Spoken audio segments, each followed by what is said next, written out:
what a statement Georgia made against Ole Miss. Film Don't Lie, presented by Breda Pest Management, ASW Distillery. Looking at Georgia's offense against Ole Miss, we got a lot of plays, Brent, because Georgia ran a lot of big, explosive plays in this game.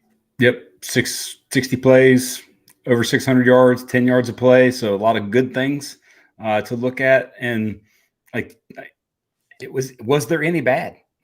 Was there any negative other than maybe the first play of the second half, the first 3 and out of the second half? It was as good as it gets almost for Georgia, I think. We're going to show you what coaches may be looking at. It's mostly all good, but we'll show you some things too. There are things that can be coached up. We start here, first quarter. We got Carson Beck to Ra Thomas. Now, he had just caught one ball, so this is the second. Yes, and this is we had talked about with the throw to Ladd against Florida, sort of throwing the guy into a certain area, and he throws. You can see that he doesn't really laser this; that he kind of smoothly throws it out there, just to get him going back the other way. But great yak from Ra. The biggest thing with this is you can't see it on the screen, but on rewatch when I watched it, the Ladd absolutely destroys the guy that is covering him over top of him. This is like if I thought, rewatching, like I thought Beck maybe saw him, but he just gives him a little hezzy and then just torches by him. And it's a walk-in touchdown. What stood out to me situationally here is Ole Miss, they go down and score, fourth straight time that Georgia's opponent has scored on its opening possession. You got a first down right here. You are if you had to punt from here, they'd be deep in their own field position, whatever. Georgia, hyper aggressive early in this game. It says, we're going to throw this downfield because we can. And you put 84 down here, and you get Brock Bowers back, and then it's just, let's get on down the field, folks. These are not the routes they ran, but this is what it felt like to me. Yes. Georgia being aggressive early. Yes, fair. And I think they knew they had to score. And I think they knew that eventually their defense would get a stop, but they were going to need to score. And you saw it from the get-go. And plus, with Ole Miss going down and scoring, this is a massive answer of a drive. Because if you turn the ball over, you go, 6 plays and punt, something like that, then momentum is massively on there. But yeah, Ladd absolutely cooked the guy at the bottom of the screen again. We'll see one later where he really gets him. Let's keep eyes right here as well. Yes, little Tate cake. Little Tate Ratledge in here. Boom. Yeah. Just laying the Darlington on him. Yes, very much so. All right, just rolling. A lot of second down blitzes from Ole Miss. And this is actually something that Missouri did a lot of single linebacker second down, almost, run pass depending upon the situation, but and formation, but a lot of bringing backers on second down. And what do you do? What's your answer? This is just easy. This is taking easy money. You replace where they come from, get your back in the backfield. Milton does a great job of both one catching and then making a guy miss, because that's not easy to turn his body like he had to catch this ball. And, I think he's caught all 3 of his targets actually as a receiver this year. So good to see him getting in that element of the game. But like you said, attacking and just smart game planning, understanding things, understanding what teams are going to do to you. And by the way, this is one where this is a theme of this game. Watch the right tackle here. He blocks 2 guys because these 2 blitz into the same, they run into each other. The guy runs into his back. Yeah. There's constant when you watch Georgia's defense and you just see, is it one guy that makes a mistake or is it one little thing here or there? This is constant from their defense in this game, where just gap issues, over pursuing, eyes in the wrong place, things like this. And these guys, they had an opportunity to get pressure there, but backer goes where he went, and then those guys just running each other's back. And guess who's always open as well? 84. Yep. He's always there. Didn't need him there. Kendall Milton's more open. The 84 is always open. All right, Mike Bobo just went to the bag here. He's probably. How long do you think he's wanted to call this? Is he? The day he got the job. Yes, but what's amazing here is that it's all everybody dominates. Delp with the crack. Truss leading, just eats the corner. Kendall Milton, the fullback, actually does great work and gets his eye. By the way, he gets his eyes to the right place. I think Rosemary Jack Saint. Like, that was, what the interesting thing here is that, we saw a couple years back with Zamir White getting a touchdown just as a fullback from that deal, but easy, awesome. Like that's, and Dayne, and the cool thing about Dayne is, he's going to find the hole. I mean, even if you just pause it here and you just look at the numbers that Georgia has immediately, you're like, okay, yeah, look at all these cats on this side of the formation. This is done at this point. It's over with from there. I don't really know what Ole Miss thought was going to happen here when a fullback is in the game, and Georgia hasn't run a fullback in 2 years, other than jumbo dudes down there on right. Run up the between the tackles kind of stuff. But when I saw Milton out there, I was like, okay. This is either fullback dive, which that mitigates your numbers. So I don't think that's the case. If you're going to do fullback dive, you're probably going to have one of your defensive linemen out there. And and Ole Miss obviously scores a touchdown in a very similar play. I think the second touchdown was that. So interesting that they go to that after Georgia went to it. What's another old Bobo play you want to see? Because I want to see the play action, put the ball in your hip, walk about 4 yards like you're uninterested in everything. Like I want to see Carson Beck pull that off. I mean, maybe against Tech. Night game in Atlanta, pull that. There you go.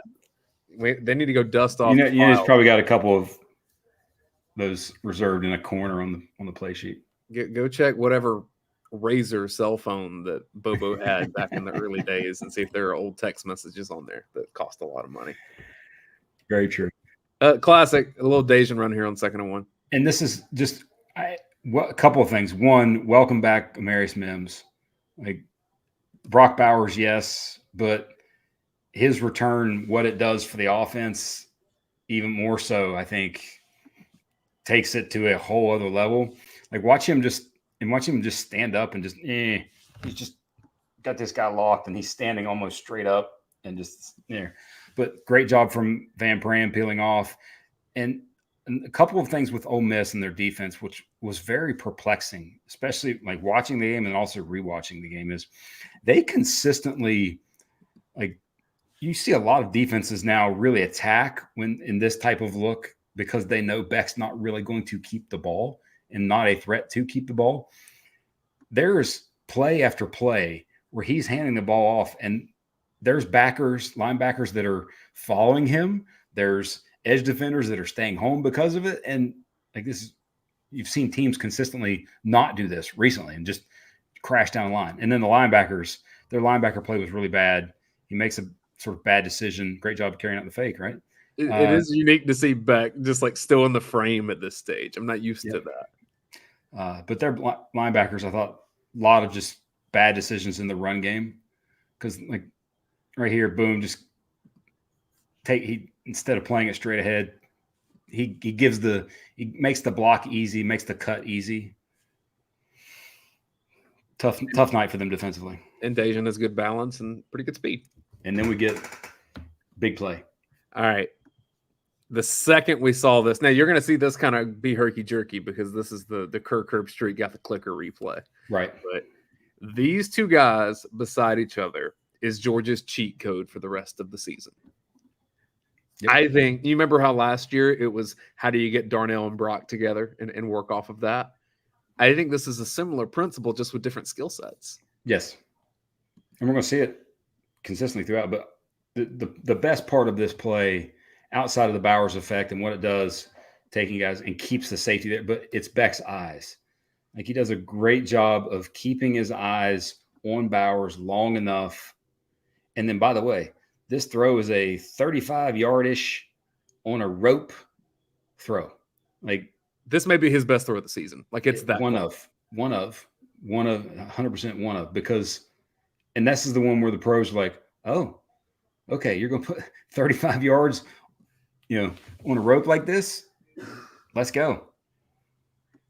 And by the way, we talked early in the season about the fakes. Like, hey, sell the fake. Good job. Took his eyes there initially. It might have been his best play fake of the season. And then just rip it on his chest. Great throw. Great play. Now you're rolling. And then you get that, and then what opens up? Hello, number 2, Kendall Milton. All right, pause it before the snap here. Pause it before the snap. This is just where it's like easy money. Dayne, where might you run this football? Just without knowing anything. You tend to like to run where people aren't, right? Usually when there are no defensive linemen on one side of the formation, you usually want to run there. Now, I will say, Georgia's in a sort of unbalanced, in essence, look because Delp is on the same side as the 3 receiver set. So you got 4-man surface in a way with Milton there as well. That's typically a Beck turns and hands it to his right, straight ahead, duo blocking. We looked at it in the offseason. But I want to say that this is one that Beck kind of said, all right, we're just going to go zone left. And this is just – and by the way, look at the defensive lineman, the far right defensive lineman. He stunts like on the other side of Van Pran, left. So now Micah Morris and Ernest Green are like, okay, we got nobody to block. We're just going to keep moving forward. Like just easy money.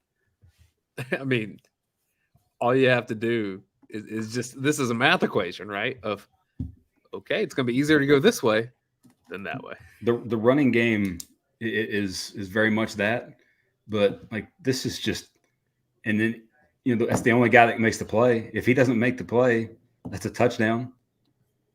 Great or a massive play. 23.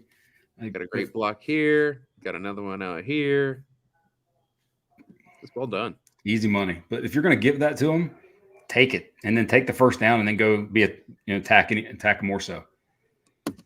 Because a couple plays later, you get this.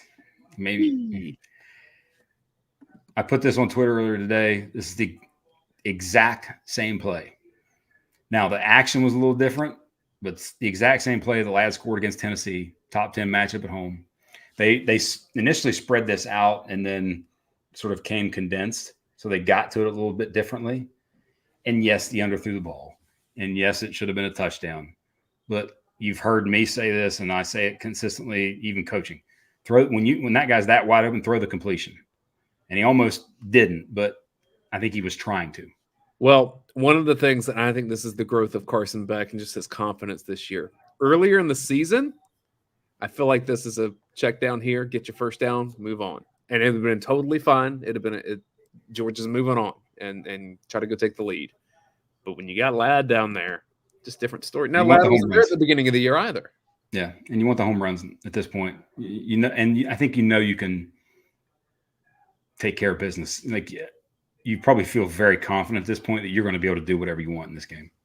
Need to also give a shout out to, and we knew when he was coming back, he was going to be doing all the stuff he does, but the rushed return training, all the stuff that he did, Bowers to come back and like, I'm going to find somebody to block. It's not a very physical play, but I'm just saying like assignment wise, like doesn't matter. Tell me what to do. I'll go do it. There was one play later. I think it was a running play and he's pushing like late into the pile in a pile of people. And I'm like, what are you doing?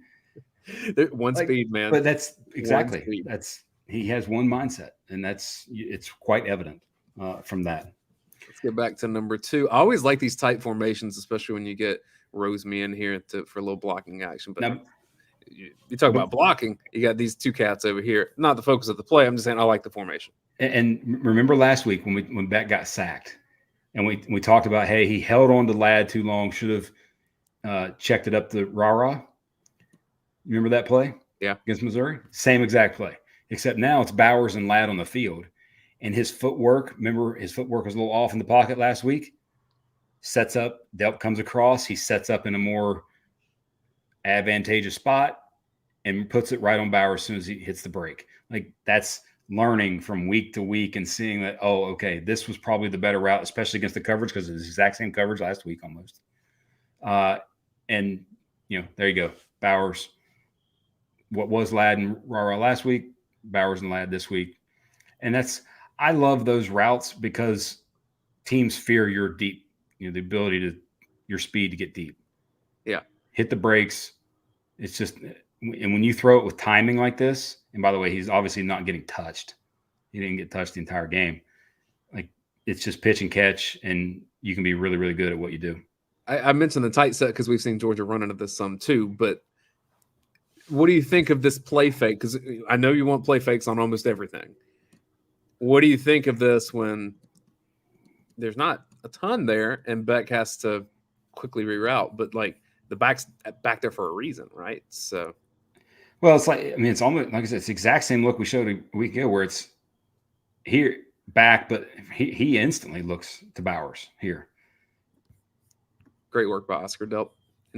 All of it. Like I put their pass blocking grade as a team, 95.2, highest in the 10 years in a single game that PFF has done college grading, for highest for Georgia. That's beyond elite. When everything's working, you can still run the ball too. Yards after contact. Boom. Like this is who he is. This is who he's sort of always should have been. And I think the style with which he ran in recently for him, because this is one that Van Pram wants back. He dips his head a little bit. That guy gets through him. That's the guy that's creating the initial contact. You can see him kind of turn around right there, like, but like this is where, and by the way, this is what when folks look at running back grades and they're like, okay, why is it a 75 versus an 85? It's because you as a running back are getting the yard. Like this is a 6-yard gain, 5.5 yard gain, and it's all his. He gets more yards after contact than the actual yardage he got in the box score because he gets hit behind the line of scrimmage. Great work from him. A lot of good things to help with this too. Even just a little bit of like, rather than just stay here and try to block or do something on the backside, go out here, because watch what happens to safety that goes here, who could have otherwise tried to fill space over here. And that's a great point, because we're going to look at some stuff with Ole Miss, and when we look at the defensive film, where they have dudes that just hang out. Like there's a big third down in the game, and the receiver at the bottom for Ole Miss literally just takes 2 steps and stops. Complete waste of a body on the field. Let's go to 1st and goal. Did you recognize this play, by the way? Did I recognize? Oh, I recognize him trucking a dude. Yes. Look at Bowers at right tackle. Yeah. That's Natty, Bama. That's Michigan touchdown. That's old school. Going back in the Monken playbook. But here you're giving the football as opposed to dishing out the Bowers and Rosemary Jackson ain't leading. But this is just, again, great work from Milton. Watch 51 completely, like it's some sort of weird run stunt where he does a backward spin and completely takes himself out of the play. Boom. Watch him spinning there. He's right here. He's like, oh, I'm gonna get right in the hole. No, you're just gonna keep spinning and then be out of the play. He was about to be back there with Carson Beck to watch the rest of the play. The leap was awesome. I was watching him like, oh, he's gonna kind of get knocked down right there, but dunked from there. That's awesome. We don't see that much anymore from running backs to the leap like that. Just great work from him after contact yards. Now he gets 2 huge gains in the game on yards before contact, but did a lot of work. I think 45 of his 127 were after contact. You had mentioned that you have to search pretty hard to find anything that's even a remote criticism here. This is one play Georgia wanted to come out and get a quick score, and didn't happen. 3rd and 5. This is a quick attempt to Dylan Bell. Not on the same page. Well, and they have a 6. They got 6 up front. They only bring 5, and you miss one. Like you sort of turn the wrong way and that's just unfortunately the luck of the draw sometimes, based upon what the defense does. But this was the lone time he was pressured in this game, and he did try to get the ball out quick. It's just, and that's all that. But 2 things with this. One, Missouri did a lot of this. By the way, Ole Miss didn't. Missouri did a lot of that. And we're going to show Tennessee's going to do a lot of this, 5, 6, 7 man, a lot of them standing, that kind of amoeba look on defense. And then lastly, the other part of this is it would have been awesome had you had time here and they sort of picked up this correctly, because Bowers, even before the guy sort of sees the ball go, he was flat-footed and beat. Gone. And he's gone. Yeah. We saw Missouri get pressure on Georgia. It's hard to do. I'm not saying it's easy, and I think Ole Miss doesn't necessarily have the talent in its front 7, unless they want to really load the box and have some defensive backs flying back there. But then Georgia will pick that apart too. Tennessee has a better pass rush And then you're seeing Alabama grow as well. Yep. For the coming weeks. So it gets a little bit tougher. I still think the book, in terms of defending Georgia, get pressure on Beck, because if he has time in the pocket, he's been really darn accurate. And what's another part about this play that technically is something that Georgia had never done until the season, depends on how you count Dylan Bell, is there's no running back on the field. We'll count him. It's 4 receivers and a tight end technically. But I do like the Lovett, Ladd, and Bowers bunch look. I like this guy too. And this is another just fantastic job by Beck. You get play action, you stay with the fake, and there's one guy that can make this play. One, you're not getting touched.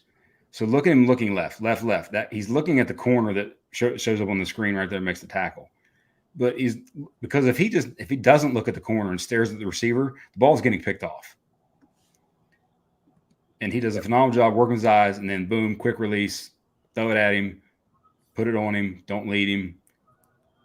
Big play, another explosive play. I feel like we say it every week. Like, Roseme's going to have a 10-year career in the league. It may not be big and flashy, but no, every team needs him. He may end up playing for 5 different teams over 10 years. He's that kind of guy, but he'll be there. Speaking of not big and flashy, that I have forgotten he's still playing. I heard like Ledbetter, I think Jonathan Ledbetter got nicked up in the Falcons-Cardinals game playing for the Cardinals. I didn't realize he was still in the league. I mean, Chris Conley still doing some stuff, right? At least of last year he was. I don't watch a lot of NFL. I haven't. I don't get to watch as much. That is true. It's because we were sitting here watching Dominic Lovett catch balls. And this is when you talk about what Bowers' returns brings. It's now that this guy is in essence your third option. That's scary because he's a great playmaker with the ball. And then obviously the route combo here, pulls the linebacker right in behind. Great job from the QB. Protection's good. Like it's as good as it gets. I mean, Ole Miss, this ain't gonna work for y'all. I'm just gonna be honest with you. Like, he would have had 5 more seconds in the pocket if he needed it. And all he has to do is wait for that guy to clear, throw it in the lane. And like I said, Lovett, by the way, Lovett is now, what's amazing, Lovett and Bowers are now tied in terms of targets.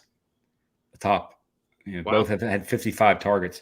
Lovett's second receiving. And what's even more amazing, what Bowers' injury and Ladd's, for that matter, did is you have 5 guys now that might end up right around 500 yards receiving. They've never had 4 in a season. 3 is the most. So, like, unreal sort of passing stats this year. You want to see confident Beck? Here's confident Beck. This baseball all day. Take this all day. Love it. Let the pass rush get by you. Slide. Don't get hit. This is great. 3rd and 8. They bail out. He's getting better and better with this every week. The patience, all those things, and that's you just see improvement, under control, not rushing things, doing great quarterback play. There's a reason he's a top 10 graded quarterback in the country right now. I mean, again, I just don't understand what Pete Golding was thinking here. I know it's 3rd and 8, but you really think the solution is let's bring? I will say, based on reading, interacting with some of the Ole Miss fans on the Ole Miss board prior to the game and seeing the board, I don't think they're big Pete Golding fans. And just like Georgia has infinite options if you give them this kind of time. And one of them is the one that Beck chose here, which is not even like his strongest suit. But if like this is what you have to work with, if you're a college athlete, you're going to get a first down off of 100%. 100%. And he is. He's a really good athlete. And then we go to Captain. Let's get to Captain America. This was funny because it looks like I'm sure the play was called and everything, but just visually, this looks like Beck's like, "Hey, come over here and get yours." And this was obviously specifically designed for him, and it's unguardable. Like guys like his size aren't supposed to move like that.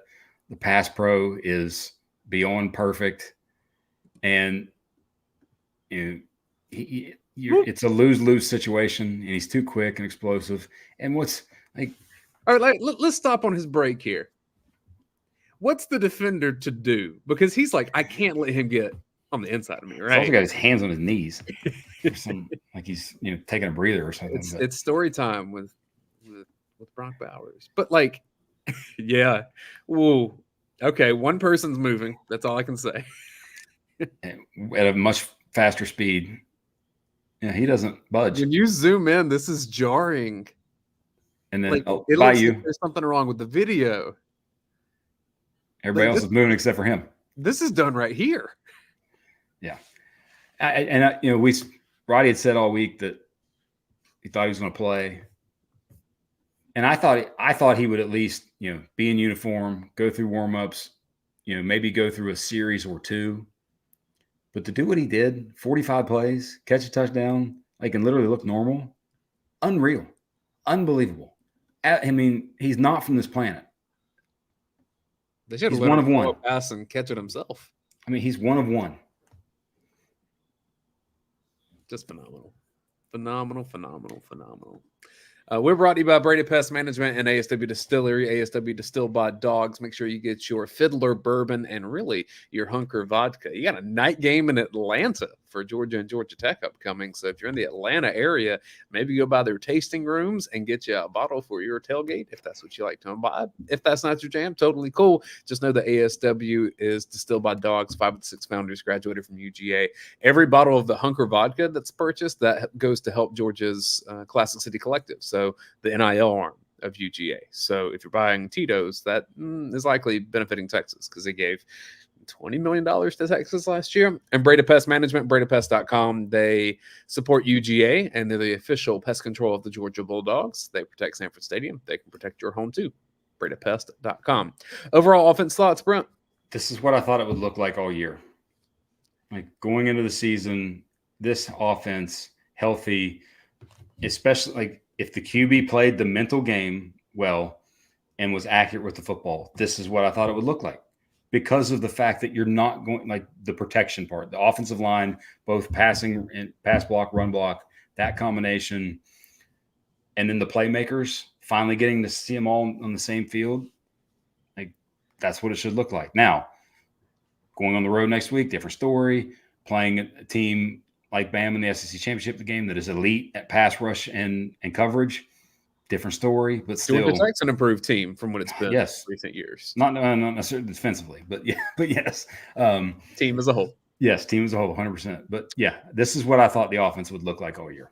We're going to wrap this up. If you're watching us live, we're going to go double live here. So we're going to have a new stream up for the look at Georgia's defense. 9:10, I think, will be the start time on that. So we're going to wrap it up here. Thanks to Breda Pest and the ASW Distillery for supporting us. Subscribe to this YouTube channel if you like what we do and you want to see more Georgia Bulldogs coverage because we enjoy bringing it to you. For Brent Rollins, I'm Dayne Young. It's been Film Don't Lie. Again, if you're watching live, 9:10 for the defensive version of Film Don't Lie, Georgia versus Ole Miss. We'll be back.